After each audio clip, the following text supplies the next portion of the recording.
Well, well, well, here we are. War, Empire, and Trade in 18th century Europe. A zero-sum game. You can read that as well as I can.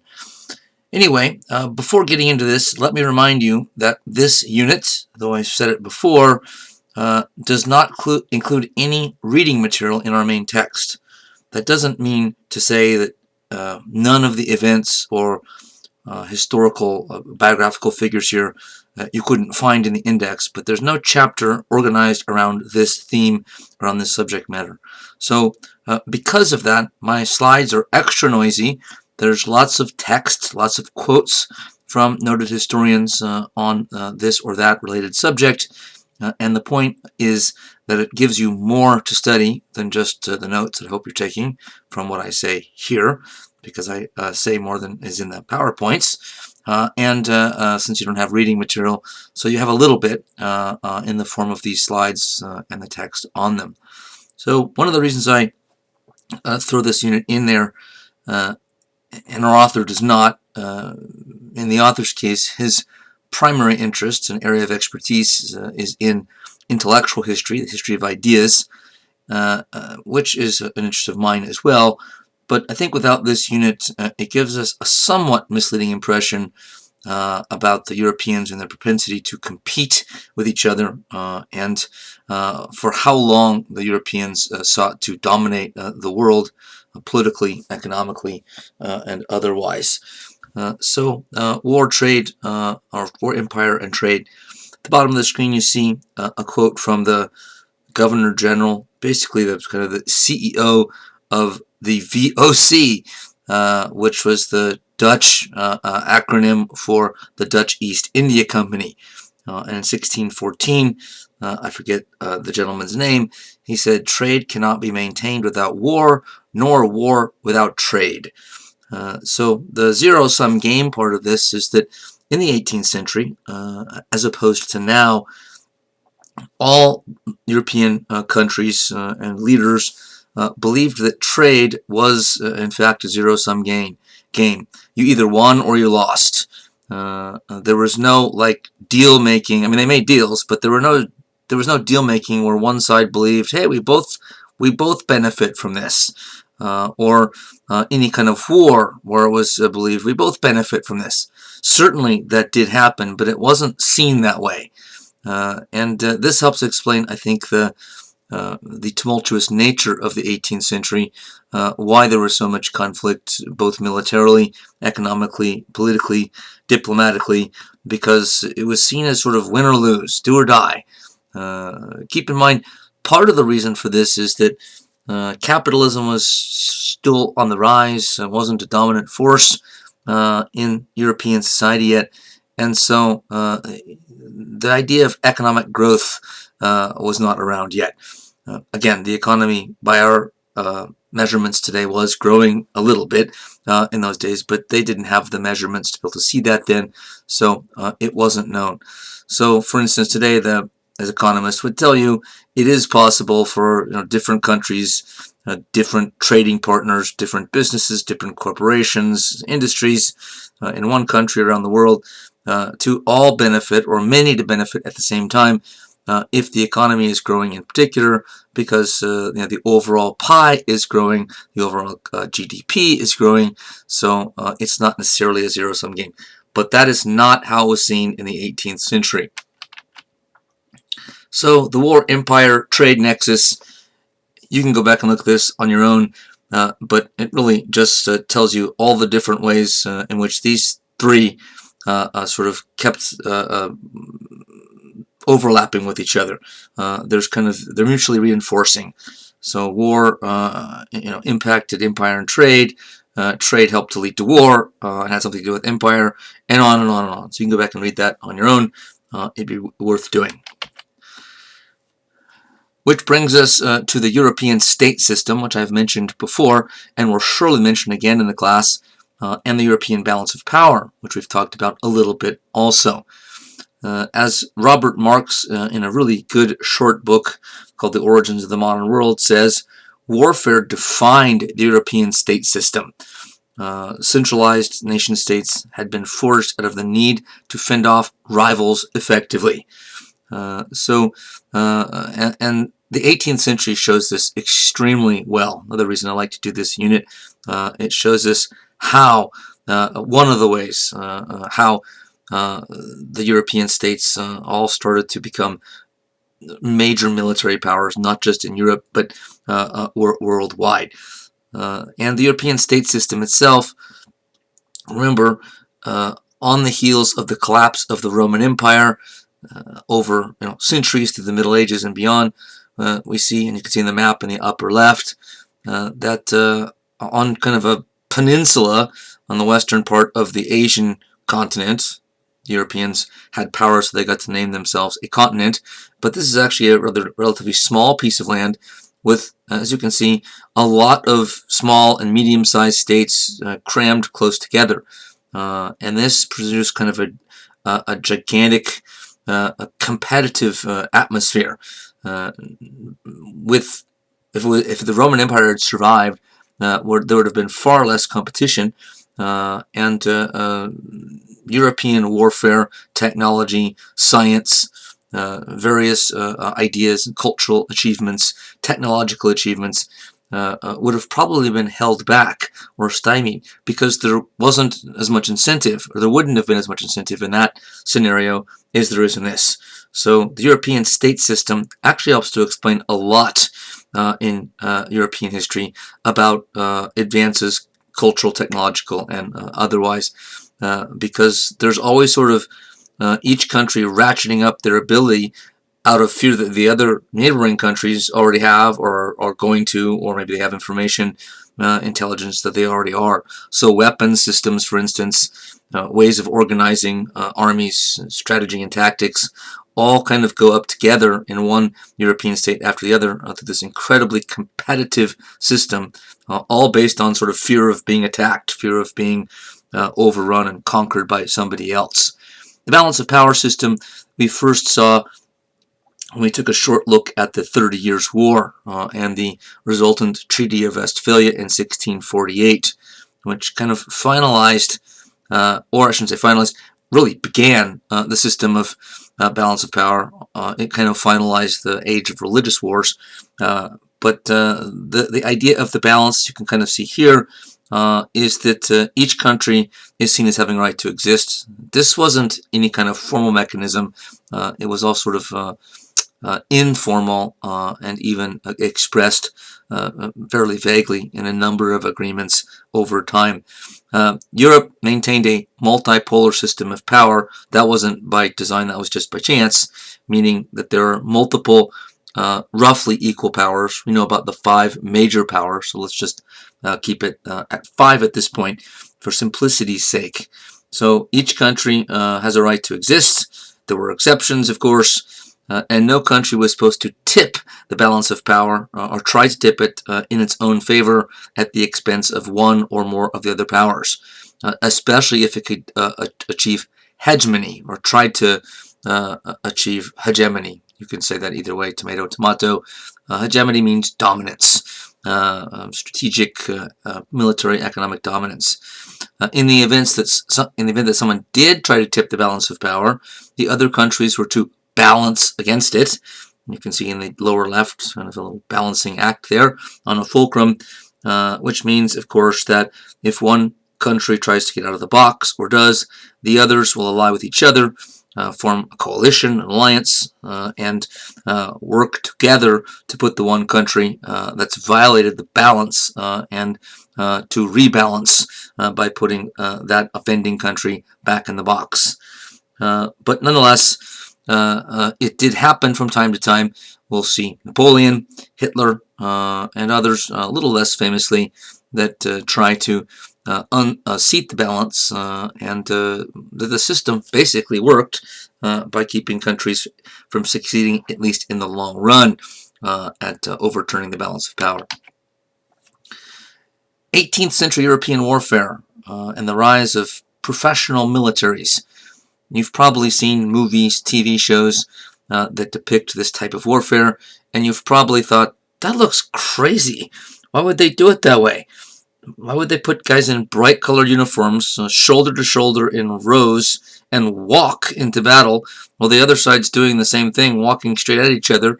And then once they get quite close, then they start firing rounds and firing salvos at each other back and forth. It does seem to make no sense, but given the realities of the day, it actually does make a certain amount of sense.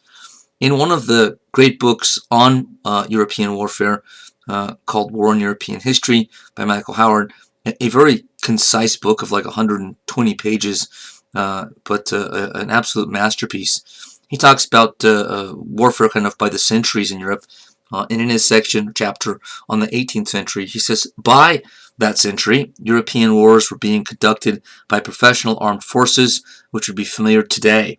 Their officers were servants of the state who were guaranteed regular employment and wages. By 1700, a state machine responsible for and capable of maintaining a full-time force on foot in war and peace, paying, feeding, arming, and clothing it, and a coherent hierarchy of men with a distinct subculture of their own. So there's a lot kind of in there to unpack, but we saw that Louis XIV in 17th century France was doing something like that.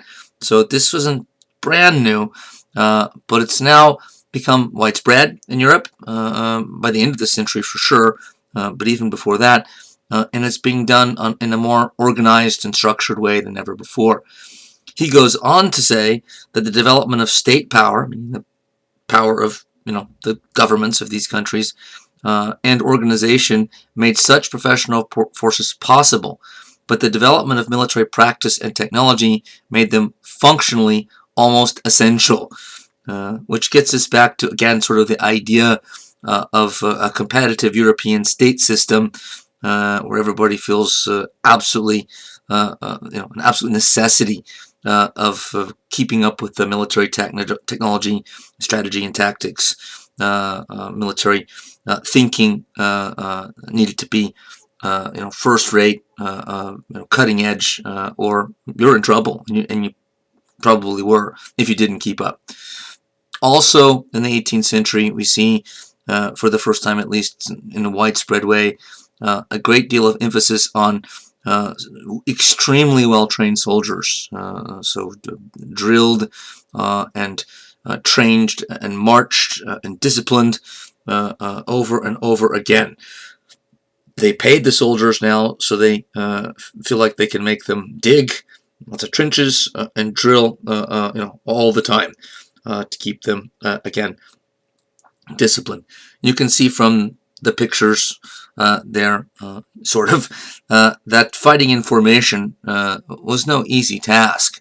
So soldiers really did have to be well disciplined and well trained to be able to move in formation, because there were different formations, and to be able to sort of rotate the whole unit to sort of one side if it's being attacked from its flank in a surprise attack. That stuff has to be practiced, incessantly. Also, discharging weapons, on a large scale with this many people concentrated together, was enormously difficult. I mean, in terms of the organization of the whole thing. These were muskets that were muzzle loading, not breech loading. So, as you can see in the right, it required you to put a charge into the barrel with the gun or musket standing upright, and then you had to sort of ram the ball and a charge sort of down into the bottom, and then pick up and prepare, from the angle of the position of the firing mechanism, the trigger.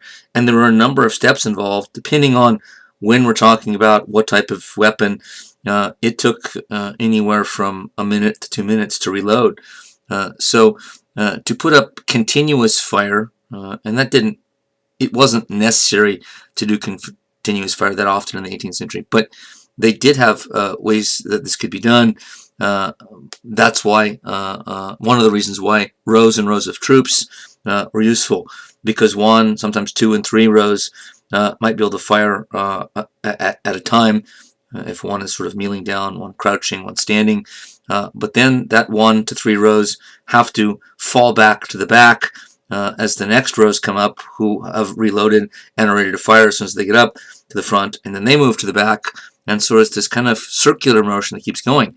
But it's, again, not easy to have a whole row of, say, 800 troops, or let's say 100 in the first row, all firing, and then getting to the back with 8, 10 to 15 rows behind them, all waiting, coming up to for their chance to fire. How do they get back to the back without bumping into the guys behind them and everybody falling over? Training, drill, discipline, work, practice. That's how it's done.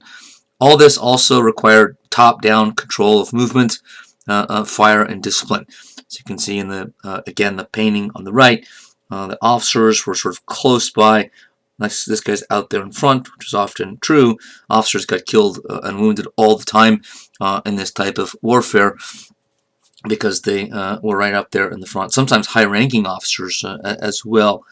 But to maintain these tight formations, which were necessary given the situation, you had to have the officers nearby, and you had to they had to be in control, and that required the work of discipline before they got out on the battlefield.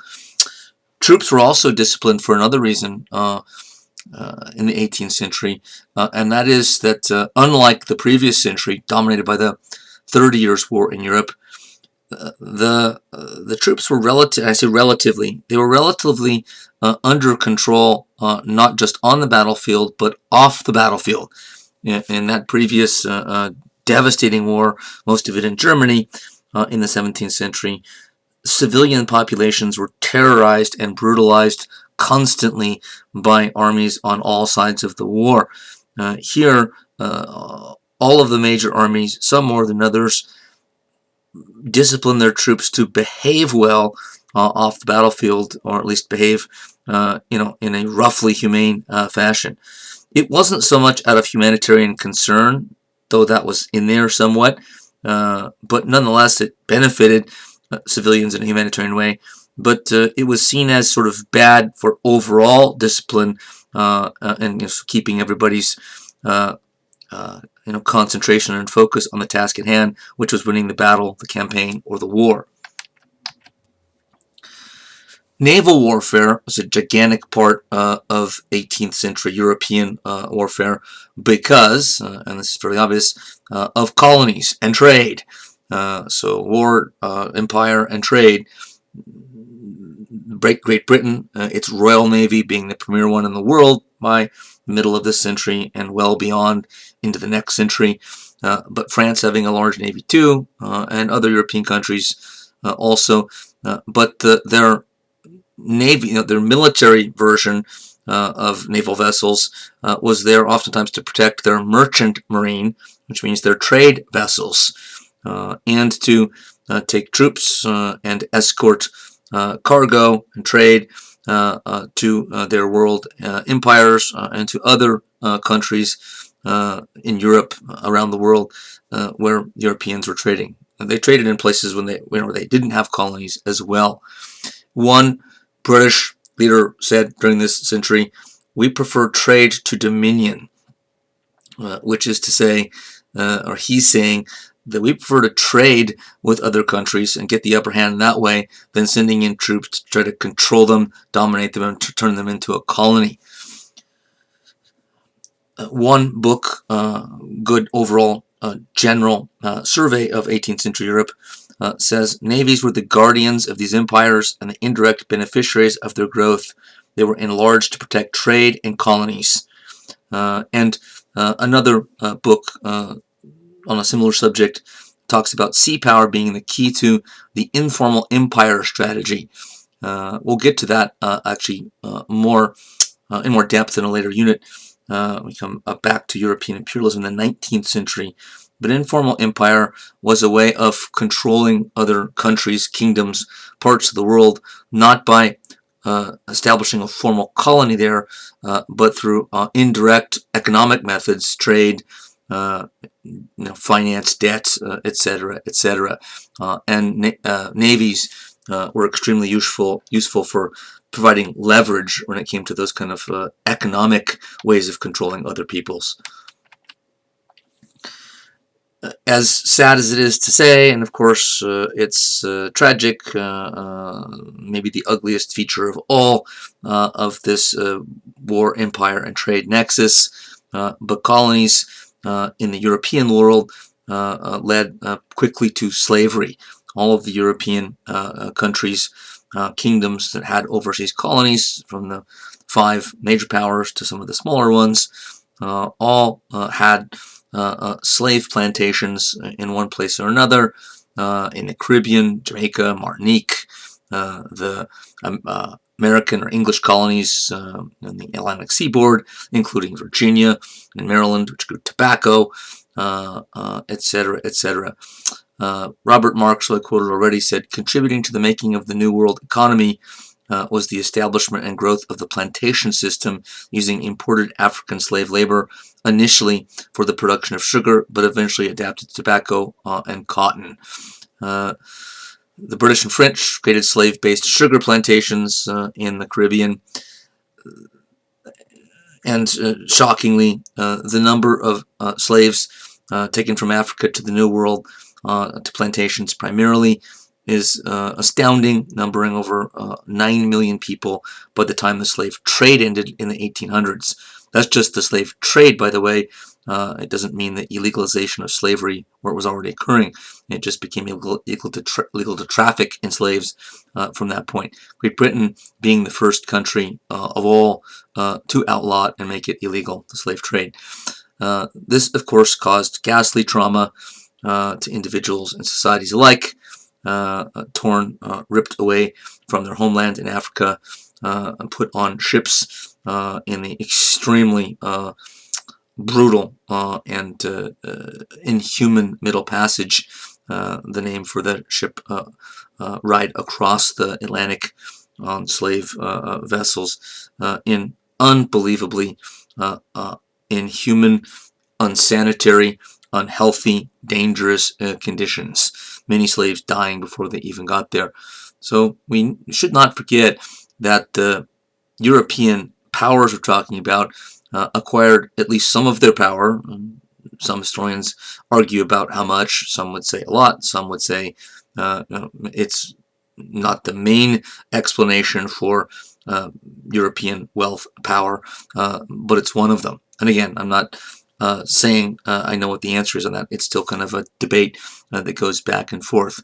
But there is no doubt that the cruelties and inhumanity of slavery was a huge part of the European colonial economies and this trade, this war empire trade nexus. And it's true that the Europeans, of course, did make money off of the crops they produced through slave labor, right, and the money they saved by having a free enslaved labor force.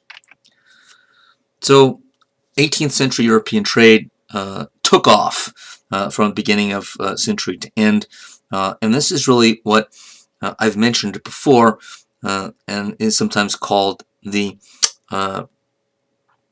commercial revolution. I almost said financial revolution, but the commercial revolution. The tentacular growth of world trade. Tentacular is just a fancy way of saying tentacles. So the Europeans sort of, like an octopus, sort of had their tentacles around the world by the end of the century. A British historian named John Brewer, in an excellent book called The Sinews of Power, about Britain's rise economically through trade, through colonies, through slavery, through the rise of capitalism and market economies, says more and more economic activity became linked to long-range, large-scale international markets. Colonies were the fastest growing markets. They received disproportionate emphasis not only because of the swiftness of their expansion, but also because they contributed to some of the most visible changes in economic and social life. The emergence of tobacco, tea, and sugar as staples, the rapid expansion of the cottage industries producing textiles and metal goods for transatlantic markets, all were tangible evidence of the colonial contribution to prosperity. The commercial revolution, and this is crucial for a number of reasons, but partly because It's the wealth obtained, particularly by the British, but other European powers as well, that really later in the century helps to pay for, or in some ways does pay for, the beginnings of the Industrial Revolution. A lot of commercial rivalries, but a lot of commercial activity, peacefully done as well, worldwide. The map on the right shows how complex trade was, sea lanes, trade lanes, sort of around the world. So market economies are starting to form, though mercantilism is still sort of riding on top of capitalism, so it's not quite capitalism yet, and we'll get back to that idea. Or we'll get to it now. I forgot it was the next slide. Mercantilist policy. So this was the dominant economic thinking of the time, and again, capitalism could and did exist underneath this. So private companies are still part of this. Private profits in the hands of entrepreneurs and bankers, producers, merchants, etc. But the government takes a strong role in a mercantilist system. And all the European governments were mercantilist at this time. Isser Woloch, I've quoted already, said mercantilist systems designed to regulate all trade to the benefit of the mother country, to ensure a favorable balance of trade and ultimately a flow of specie into the mother country's coffers. This is reference to the way in which mercantilism used colonies. So the British governments, the British colonies, the France's colonies overseas, Spain's, etc., were all expected to kind of fit into the mercantilist policy. And what's really being said here, quite simply, is that colonies were, in the eyes of the leaders of the home country, were expected to just sort of sacrifice their own needs to provide for the economic needs of the mother country. So the mother country would supply manufactured goods. You see on the right of the sort of picture here, graph, chart. What is that? A chart. So manufactured goods from the mother country to the colonies, who were often prohibited from producing manufactured goods because the mother country wanted to sell them there without competition. And usually the colonies, since they're prevented from doing manufactured goods, are exporting back to the mother country gold, silver, fur, lumber, foodstuffs, tobacco, right, which isn't exactly a food, but sugar, coffee, etc. But in that kind of relationship, which exists even today, which kind of means high-tech economy to low-tech economy, manufactured goods, more high-tech, resources and foodstuffs, low-tech. The advantage is always to the country sending out the manufactured goods, exporting them, and importing the resources and sort of the foodstuffs, staple crops, etc. So colonial economies, the economies of the colonies, say the 13 colonies, Virginia, New York, Massachusetts, they were expected to do exactly what the British government from London said, and the goal wasn't to benefit the colonies economically, it was to establish somewhat government-controlled economic policy to benefit the home base. Now, if one policy happened to do both, then all the better, but the number one concern was the mother country. And you can see there already one source of possible friction that can lead to conflict between a European country and her colonies. Balance of trade was considered to be extremely important, and that's because, what you see in the middle, that's because, as over on the left, gold and silver were seen, for lots of complicated reasons, but were seen as sort of the way to wealth. They were the measurement of wealth, which hadn't always been true, of course, in European history. You don't have to go back too far to find a time when it was land that was considered to be the key to measuring and establishing wealth. But since gold and silver was considered, whether that was totally accurate or not, as the major way to be wealthy for a country, a kingdom, the more you had in your treasury vaults, the better off you were. And if you have more imports than exports, then you have more gold and silver going out. And so your treasury vaults are going to be depleted of gold and silver in specie. But if you have more exports than imports, which is the goal, then your treasury box here fills up with more gold and silver. And so that was the goal.